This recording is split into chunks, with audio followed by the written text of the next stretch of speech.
श्रीमद् भागवतम में सुखदेव गोस्वामी ने जहाँ जहाँ भी नंद महाराज ने निवास किया है तो उसको कहा है नंद ब्रज। क्या कहा है? नंद ब्रज। नंद ब्रज। तो अभी हम लोग गए थे पहले बरसाना। तो विष्णु पुराण में कथा आती है जब ही भगवान प्रकट लीला करने वाले थे तो ब्रह्मा विष्णु महेश उन्होंने पहले ही नंबर लगा दिया, कहा कि हमें भी एंट्री पास दे दो। तो भगवान ने कहा नहीं, अंदर की बात है, ये हमारे जो है केवल हमारे जो ये है निकट के लोग हैं उनको यहाँ एंट्री पास मिलेगा, आप लोगों को नहीं मिलेगा, भागो। तो शिव जी ने कहा हम तो पत्थर पाषाण पहाड़ भी बनने के लिए तैयार है। तो शिव जी तुरंत पहाड़ बन गए। क्या बन गए? हाँ। तो इस यहाँ जो हम लोग अभी जाएंगे वो है नंदीश्वर पर्वत, शिव जी है। तो ब्रह्मा जी ने सोचा हम भी कोई बड़े नहीं है तो हम भी पहाड़ बन जाते हैं। तो हम लोग गए थे बरसाना, वो है नंदीश्वर ब्रह्माचल पर्वत। कौन सा पर्वत है? ब्रह्माचल। तो विष्णु भगवान जो है वो बन गए गिरिराज। तो ये तीन प्रमुख पर्वत है वृंदावन में, ब्रह्मा विष्णु महेश। तो ये तीनों मिलके ये भौतिक जगत को चलाते हैं। तो नंदगांव में एक पहाड़ी है जिसका नाम है चरण पहाड़ी। क्या नाम है? चरण पहाड़ी। तो एक बार वहां भगवान ने मुरली बजाई तो पत्थर पिघल गए। इस दुनिया में साइंटिस्ट लोगों ने आज बहुत कुछ बनाया लेकिन उन्होंने कोई ऐसी चीज बनाई नहीं जिसमें डाल दो पत्थर पिघल जाएगा। लोहा पिघल जाता है कि नहीं? लोहा या बाकी कोई धातु उसको आप पिघल सकते हैं, लेकिन वही ऐसा कोई मशीन है जिसमें आप पत्थर डाल दो पिघल जाएगा? नहीं, अभी तक बनाए नहीं। लेकिन भगवान की मुरली ऐसी है कि उसकी आवाज से पत्थर भी पिघल जाता है। ठीक है। तो हम लोग बरसाना में गए थे तो राधा रानी की बहुत सारी कथाएं, एक कथा आपको बताते हैं राधा रानी की। तो राधा रानी को जो है एक बार दुर्वास बनी। राधा रानी जब भी छोटी थी 5 साल की तो राधा रानी अपने सहेलियों के साथ खेल रही थी। तो दुर्वास मुनि ने देखा कि गोपियां छोटे छोटे बच्चे खेल रहे हैं। तो दुर्वास मुनि वो दिखने में थोड़े फुर्राट लगते हैं तो उनको देख के सारे वो बच्चे भाग गए। राधा रानी को कुछ डर नहीं लगा तो लड्डू बना रही थी मिट्टी का। एक लड्डू बनता है वृंदावन में ये यमुना जी के मिट्टी का। अभी आजकल कोई बनाना जानता नहीं, वो भी लड्डू बहुत बढ़िया होता है। तो राधा रानी गोपियां वो लड्डू बना रही थी। तो दुर्वास मुनि जब निकट आए तो उन्होंने पूछा अरे लाली क्या बना रही हो? तो राधा ने कहा कि हम लड्डू बना रहे हैं। तो दुर्वासा ने कहा मैं एक दो खा के देख लो। खा लो, जितना चाहिए खा लो। तो दुर्वास मुनि ने लड्डू खाया तो उनको ऐसे लगा कि वो कुछ अमृत खा रहे। उनको ऐसे लगा कि मैंने ऐसे लड्डू कभी खाया नहीं। ऐसे दुर्वास मुनि भोजन नहीं करते। तो दुर्वास मुनि ने वो खा लिया तो बड़े प्रसन्न हुए। तो दुर्वास मुनि ने आशीर्वाद दिया राधा रानी को, आपके द्वारा बनाया गया कोई भी व्यंजन व्यक्ति खाएगा वो दष्ट पुष्ट हट्टा खट्टा होगा, उसको कभी दुख नहीं होगा, वो हर समय हंसते ही रहेगा, प्रसन्न चित्त रहेगा। तो ये आशीर्वाद दुर्वास मुनि ने राधा रानी को दिया था। तो जब राधा रानी बड़ी हो गई तो यशोदा को जब पता चला कि ये राधा रानी को दुर्वास मुनि ने आशीर्वाद दिया है तो यशोदा जी ने एक वृषभानु और कीर्तिदास से अनुरोध किया कि हमारे कन्हैया को राधा के द्वारा बनाया हुआ भोजन अच्छा लगता है, हम जो भी बनाते हैं वो खाने का मन नहीं करता उसको। तो आप क्या करो, राधा रानी को हमारे घर भेजो डेली कृष्ण के लिए प्रसाद बनाने के लिए। तो राधा रानी प्रतिदिन सुबह जाके कृष्ण के लिए नंदग्राम में प्रसाद बनाती है। तो एक दिन यशोदा के मन में विचार आया कि इस लड़की को डेली अप डाउन करना पड़ता है। अभी लोग शहरों वाले आप लोग जानते हैं ना, अप डाउन एक ट्रेन चलती है ना, जानवर शताब्दी क्या बोलते हैं उसको, सॉरी जन शताब्दी। हाँ। तो जैसे अहमदाबाद से अभी वो कौन सा बुलेट ट्रेन, वो सपना ही रह गया, पता नहीं होने वाला है कि नहीं। बंबई से अहमदाबाद तक बुलेट ट्रेन चलने वाला है। हाँ, उसमें बंदूक काम चल रहा है। हाँ, उसके ऊपर क्या बंदूक लगाएंगे क्या उस ट्रेन में? हाँ, प्रभु जी कह रहे काम चलने वाला है। चालू है। ठीक है, ओके। बलसाल से मोदी है तो सब मुमकिन है। ओके। तो इस प्रकार उन्होंने क्या किया, राधा रानी के हाथ में हल्दी और वो जो है तेल लगा दिया। तो यहाँ जो मंगनी होती है, आप लोग जानते हैं ना, लड़का और लड़की का जब ये होता है, आप लोग यहाँ रिंग पता नहीं क्या क्या अलग अलग जगह थोड़ी जगह साकर पोड़ा कहते हैं, थोड़ी जगह नारियल और गुड़ खा लेते, पता नहीं क्या क्या खा लेते। तो यहाँ जो है किसी लड़की की मंगनी होती है तो उसके हाथ में पैरों में हल्दी लगाते। तो जब ये राधा रानी छोटी थी उसको मालूम नहीं था, जब ये घर आ रही थी तो वहां बरसाना में जो बरसाने वाले जो लोग थे उन्होंने देखा रे ये लड़की का मंगनी हो गया, इनके माँ बाप ने हमको बताया तक नहीं। तो राधा रानी ने देखा रे मेरे हाथ तो पीले हैं, वो डर गई। तो राधा रानी ने एक जगह जाके हाथ धो लिया, उस जगह का नाम है पीली पोखर। क्या नाम है? पीली पोखर। तो अभी हम लोग आए हैं नंदगांव, तो नंदगांव में 56 कुंड है। कितने? हाँ, तो उतने 56 कुंडों में जा नहीं सकते, तो हम लोग गए थे वृंद कुंड और गुप्त कुंड। अभी यहाँ हम लोग आए हैं पावन सरोवर। तो यहाँ की लीला बहुत अद्भुत लीला है, आपको एक कथा यहाँ की बताते हैं। तो एक बार यशोदा जी जो है वो मटरी बना रही थी। आप लोग जानते हैं मटरी भेलपुरी के साथ एक पूरी मिलता है ना, एक भेलपुरी के साथ एक कड़क पूरी मिलता है। पहले भेलपुरी खाने का फिर उसको खा जाने का, चम्मच की जरूरत नहीं है। अगर आप चौपाटी जाएंगे, बम्बई की चौपाटी में ये भेलपुरी मिलता है, उसमें वो एक पूरी मिलता है, उसको कहते हैं मटरी, रेल की पटरी नहीं। तो एक बार यशोदा ने एक बैलगाड़ी भर के मटरी बनाया था। मई का समय था और मई में क्या होता है कि एक बहुत बड़ा एक त्योहार होता है अक्षय तृतीया। तो एक दिन पहले यशोदा ने घर में इतना सारा मटरी बनाया था बैलगाड़ी भर के। तो जब कन्हैया जी गोचरण करके आए तो उन्होंने कहा अम्मा ये क्या बनाया है सब?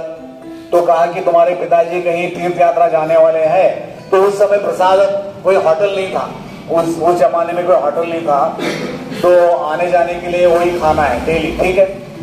तो यशोदा ने कहा कि तुम अपने बाबा से पूछ लो कहाँ जा रहे हैं। तो जब रात को सो रहे थे तो कन्हैया ने पूछा अरे बाबा अभी किधर जा रहे हैं? तो नंद महाराज ने कहा कि देखो अभी हम लोग सब बूढ़े हो गए, अभी हम सोच रहे हैं कि हमने हमारे जीवन में जो भी पाप किया होगा उस पाप से मुक्त होने के लिए, प्रायश्चित करने के लिए हम जाएंगे त्रिवेणी, इलाहाबाद। अभी इलाहाबाद का नाम क्या हो गया? हाँ, प्रयागराज। अभी आप लोग इलाहाबाद दिमाग से निकाल दो, ठीक है। हाँ, इसलिए मैंने इलाहाबाद बोला। अभी उसको प्रयागराज बोलते हैं। क्या बोलते हैं? हाँ। तो नंद महाराज ने कहा कि हम वहां जाके हम लोग स्नान करके आएंगे तो हम सारे पापों से मुक्त हो जाएंगे। तो कृष्ण भगवान ने कहा कोई बड़ी बात नहीं है। तो पिताजी कल बहुत शुभ दिन है, कल अक्षय तृतीया है, तो कल आप क्या करो, जहां हम लोग डेली स्नान करते हैं तो वहां एक डुबकी लगा दो, फिर आप इसके बाद में अपने तीर्थ यात्रा चालू करना। तो क्या हो गया कि अगले दिन सुबह जो है सूरज जैसे ऊपर आ रहे थे, नंद महाराज गमछा लेके नीचे आए। तो नंद महाराज ने क्या देखा कि बहुत सारे देवता यहाँ स्नान कर रहे, स्त्री और पुरुष, और बहुत सारे हाथी घोड़ा पालकी और सैनिक खड़े थे। तो एक सैनिक को कहा अरे मैं इस गांव का मुखिया मैं हूँ, मेरा कोई परमिशन लिया नहीं, ये क्या झमेला हो रहा है यहाँ? तो उसने कहा ये झमेला नहीं है, ये कुंभ मेला हो रहा है देवताओं का। तो साल में एक बार यहाँ आते हैं स्नान करने के लिए। तो नंद महाराज देख रहे थे क्या हो रहा है। तो उन्होंने देखा एक आदमी थे बड़े ऊंचे 12 फुट का एक व्यक्ति, वो डुबकी लगा रहे थे, बाहर आके लोट लगा रहे थे इसमें धूली में, फिर जाके डुबकी लगा रहे थे। उन्होंने कहा क्या इनका बीपी हाई हो गया, क्या हो गया इनका? तो उन्होंने कहा नहीं नहीं नहीं नहीं, ये है प्रयागराज। क्या कौन है? हाँ, प्रयागराज। तो ऐसे 3-4 बार प्रयागराज ने किया, फिर कपड़ा बदल रहे थे। तो नंद महाराज ने कहा हम सोच रहे थे आपके पास जाके नहाने का, आप आके यहाँ नहा रहे। हाँ, जो हिमालय में रहता है इसको बम्बई अच्छा लगता है, ये है बम्बई नगरिया तू देख बगुआ। लेकिन जो बम्बई में रहता है वो बड़ा उदास होता है, उसको लगता है मैं हिमालय कब जाऊंगा, है कि नहीं? तो प्रयागराज ने कहा कि देखो सब लोग आके तीर्थ यात्रा करने आते हैं, तीर्थ यात्रा करते हैं, तो जब वो तीर्थों में स्नान करते हैं तो उनका पूरा पाप हमारे अकाउंट में ट्रांसफर हो जाता है। समझ में आ रही है नहीं? तो हम लोगों को भी उस पाप से मुक्त होना पड़ता है। तो इसलिए हम क्या करते हैं, यहाँ साल में एक बार आके स्नान करते हैं अक्षय तृतीया के दिन। तो नंद महाराज ने सोचा मेरे घर के पास सब तीर्थ है, वहां जाने की क्या जरूरत है कि?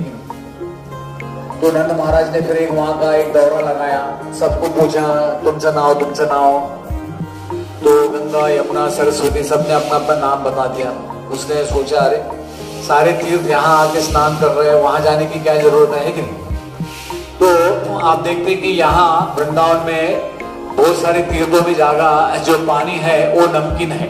उसका भी कारण है, जब भी कृष्ण और बलराम जी चले गए मथुरा में तो सारे ग्वाल बाल गोपियां भगवान के विरह में वो लोग रोते थे। उनके आंखों से जो अश्रुपात हुआ वो पानी इसमें मिक्स हो गया। तो हमारे अश्रु दो प्रकार के होते हैं, एक मिलन के होते हैं, एक विरह के। हाँ, और हमारे अश्रु कैसे होते हैं? नमकीन। अगर किसने टेस्ट नहीं किया आप टेस्ट करके देख सकते हैं। हाँ, वो है थोड़े नमकीन होते हैं जो भी है। कभी आपको कभी किसी का विरह होगा, आप रोएंगे, थोड़ा अश्रु याद आएगा तो थोड़ा टेस्ट करके देख लेना, नमक डालने की जरूरत नहीं। तो यहाँ भी जो है बहुत जगह पानी जो है वो आज भी नमकीन है।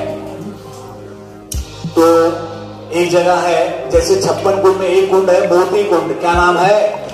हाँ, तो वृंदावन एक ऐसी जगह है यहाँ कुछ भी संभव है। ठीक है, तो एक बार क्या हो गया कि यशोदा ने जैसे वो राधा रानी को हल्दी लगाया था, वहां वृषभानु और उनकी पत्नी को पता चल गया कि नंद महाराज यशोदा अपनी कन्या को चाहते हैं। तो उन्होंने एक पैमाना भेजा, एक यानी एक्सेप्टेंस कि हमको अभी आपका रिश्ता मंजूर है। तो उन्होंने एक प्लेट में मोती डाल के भेज दिए। मोती समझते आप लोग? हाँ, जो समुद्र से निकलते हैं, ये चाइना वाले नहीं, डुप्लीकेट नहीं। तो उन्होंने एक बहुत बड़ा प्लेट भर के मोती घर में भेज दिया नंद महाराज के घर में। तो नंद महाराज ने देखा रे पैमाना आया है, अभी हमें इसका 4 गुना भेजना होगा। तो नंद महाराज के घर में इतने मोती नहीं थे, तो थोड़ा उनको एक टेंशन आ गया, अभी क्या करना है, अभी हमको अगर रिश्ता स्वीकार करना है तो इसका 4 गुना भेजना है। तो कन्हैया ने देखा अरे मेरे माता पिता के पास इतने मोती नहीं है, तो थोड़े मोती पेट अपने जेब में डाल के कन्हैया इधर आए। और कन्हैया ने क्या किया कि वो जो है मोती जमीन में बो दिया और उन्होंने उसमें दूध डाल के पौधे उगाए और उस पौधे से जो है बहुत सारे पेड़ आए और वो मोतियों को उन्होंने इकट्ठा करके एक बैलगाड़ी भर के वो मोती जो है वहाँ वृषभानु के पास भेज दिए कि हमें ये रिश्ता मंजूर है। तो एक कहानी है उसकी, अभी आपको हमने संक्षिप्त में बताया। तो जैसे आपको हम बता रहे थे कि वृंदावन में जो भी आता है तो कृष्ण भगवान को पता चलता है कौन आया है, कौन क्या कर रहा है। जैसे वो हिंदी में गाना है ना, सबके ऊपर मैं नजर रखता हूँ, जो भी है। तो एक आपको यहाँ की एक लीला बताते हैं। यहाँ एक नई गोपी शादी करके आई नंदगांव में, समझ में आ रहा है? एक नई गोपी शादी करके आई तो वो देखती थी। अभी आप कहीं नई जगह जाते हैं तो आप थोड़ा ऑब्जर्व करते हैं अगल बगल में क्या चल रहा है। तो वो गोपी देखती थी कि हर रोज सुबह 8:30 बजे मुरली बजती है। क्या बजती है? और सब लोग अपना काम छोड़ के भाग जाते हैं। जैसे मुसलमान लोग नमाज पढ़ने जाते हैं ना, ऐसे सब लोग जो है वो अपना काम सब छोड़ के जाते हैं। तो एक दिन वो गोपी ने अपने सास से पूछा क्या मैं जाके देख लो ये मुरली कौन बजाता है?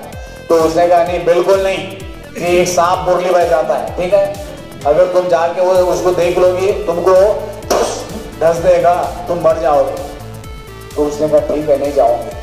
तो 1.5 साल हो गया, उसको एक बच्चा भी हो गया।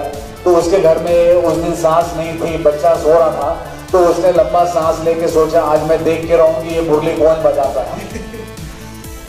तो घर का दरवाजा बंद करके गई, जैसे मुरली की आवाज आई जाके एक पेड़ के नीचे खड़ी हो गई।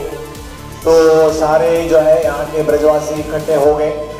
तो कन्हैया को पता चला अरे कोई नए आए हैं, इनको थोड़ा ये वैक्सीन देना पड़ेगा। ठीक है, तो कन्हैया ने एक गाय के बछड़े का पूंछ को थोड़ा निचोड़ दिया। तो बछड़ा दौड़ते उस गोपी के सामने गया। तो कन्हैया भी एक बहाना करके उसको पकड़ने के चक्कर में पीछे गए और उस गोपी के यहाँ नीचे मुरली टच कर दिया। तो जैसे उसको मुरली की जो है मुरली स्पर्श हुआ तो स्तब्ध हो गई। तो भगवान तो चले गए गोचरण के लिए, बाकी सब लोग अपने अपने घर गए। तो ये बेचारी वहां पेड़ के नीचे ही खड़ी रह गई। तो उसकी सास आई घर में, वहां बच्चा रो रहा था। वो कह रही थी अरे बहू कहाँ हो, कहाँ हो? तो पड़ोस वाले बोले तुम्हारी बहू कन्हैया को देखने गई है। तो उसने कहा चलो हो गया सत्यानाश। तो ऐसे घूमते आई, चिल्ला रही थी अरे बहू कहाँ हो? किसने कहा वो पेड़ के नीचे खड़ी है, जाओ। तो आके उसने अच्छी तरह उसको हिलाया, वो भारी चेतना में आई। तो उसने कहा तुमको मैंने पहले ही कहा था कि तुमको सांप ढस लेगा, है कि नहीं, और जो नहीं होना था वो हो गया, जो होना है वो हो जाता है कि नहीं। तो रूप गोस्वामी भक्ति रामदास सिंधु में लिखते हैं, अगर आप लोगों को अपना घर जायदाद घर के लोग आमची माती आमची मांस ये ज्यादा प्रिय है, पता नहीं गुजरात में क्या बोलते हैं, तो वो कहते हैं कि आप जो है वो वृंदावन में यमुना के किनारे मत जाना, वहां अगर गए भी अगर कोई मुरली की आवाज सुनाई देती तो वहां बिल्कुल मत जाना।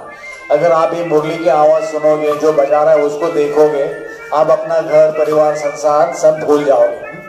तो थोड़े लोग वृंदावन आते हैं, वो कहते हैं कि अभी मुझे यहीं रहना है, घर वाले कहते हैं इसने क्या कौन सा भांग खा लिया। एक बार ऐसे हो गया, कोई आए थे, उसने कहा कि मुझे अभी वृंदावन में रहना है, तो घर वाले उनको बिल्कुल उनका सबका बीपी हाई हो गया, बोला प्रभु जी इसको क्या हो गया मालूम नहीं। तो चलो भगवान कभी कभी किसी किसी को जो है वो प्रेम आस्वादन करा देते हैं। अभी हम लोग राधा रानी को रानी कहते हैं, तो राधा रानी तो कोई शादी नहीं हुआ था, तो राधा रानी का नाम राधा रानी कैसे हुआ, हाँ इसकी भी एक अद्भुत कथा है। तो हमारे एक आचार्य विश्वनाथ चक्रवर्ती ठाकुर बताते हैं कि एक बार क्या हो गया कि गोपियों ने कृष्ण से कहा कि हम आपका डांस देखना चाहते हैं। तो कृष्ण ने कहा ठीक है आपके लिए हम डांस करेंगे। तो इधर नंदगांव में क्या हो गया कि किसने आके कहा अरे देखो आपका जो कन्हैया है ये गोपियां उसको नचा रही है। तो यशोदा को गुस्सा आया, यशोदा वहां गई, तो वहां गई, उसने देखा अरे ये तो बहुत बढ़िया नाच रहा है। तो उसने कहा कन्हैया अभी बंद करो घर चलो। तो गोपियों ने कहा ये आपका कन्हैया नहीं है, ये हमारा श्याम सुंदर है। क्या है? हमारा श्याम सुंदर है। तो यशोदा सोच में पड़ गई अरे क्या हो गया। तो उन्होंने कहा कि आप अपने घर जाके देखो आपका कन्हैया घर में होगा, लेकिन ये श्याम सुंदर है। तो यशोदा घर आई, देखा कन्हैया सो रहे। तो यशोदा के मन में विचार आया चलो हमारा कन्हैया भी अच्छा डांस कर लेता है, एक कंपटीशन कर लेते हैं। तो कन्हैया को कहा चलो कन्हैया मेरे साथ, वहाँ एक श्याम सुंदर है उसके साथ तुम्हारा डांस करा देते हैं। तो जब भी कन्हैया आए श्याम सुंदर के सामने, दोनों दिखने में एक जैसे ही, तो गोपियों ने कहा कि देखो ये अदला बदली ना हो जाए, तो हम अपने श्याम सुंदर को तिलक लगा देते। क्या लगा देते हैं? तिलक लगा देते। तो डांस चालू हो गया, पता नहीं ब्रेक डांस क्या क्या डांस किया। अब बहुत डांस होता रहा, वो घूमते रहे। फिर एक समय आया कि कृष्ण जो है वहां से लुप्त हो गए। क्या हो गए? कृष्ण लुप्त हो गए। तो सारे देखते रहे। और यशोदा ने कहा मेरा कन्हैया कहाँ गया। तो गोपियां कहने लगी हमें क्या मालूम। तो यशोदा जी बड़ी दुखी हो गई। तो यशोदा ने फिर राधा रानी से पूछा अरे बताओ मेरा कन्हैया कहाँ चला गया। तो राधा रानी ने कहा हो सकता है कन्हैया थक गया होगा, घर जाके सो गया होगा, आप घर जाके देखो। तो यशोदा ने कहा जो भी मुझे मेरे कन्हैया के बारे में बताएगा तो मैं उसको पूरा आधा ब्रज उसको दे दूंगी। तो अभी राधा रानी ने कह दिया कि वो घर में जाके सो गया। तो यशोदा जी यहाँ आई तो देखा कन्हैया बिल्कुल सो रहे। तो यशोदा जी बड़ी प्रसन्न हो गई। चलो तो इसलिए यशोदा ने बताया जाता है कि राधा रानी के नाम से आधा वृंदावन कर दिया, इसलिए राधा रानी का नाम हो गया राधा का नाम हो गया राधा रानी। तो ऐसे बहुत सारे अद्भुत लीलाएं हैं। तो अभी यहाँ से हमें कीर्तन करते जाने के लिए केवल 10 मिनट लगेगा, ज़्यादा नहीं।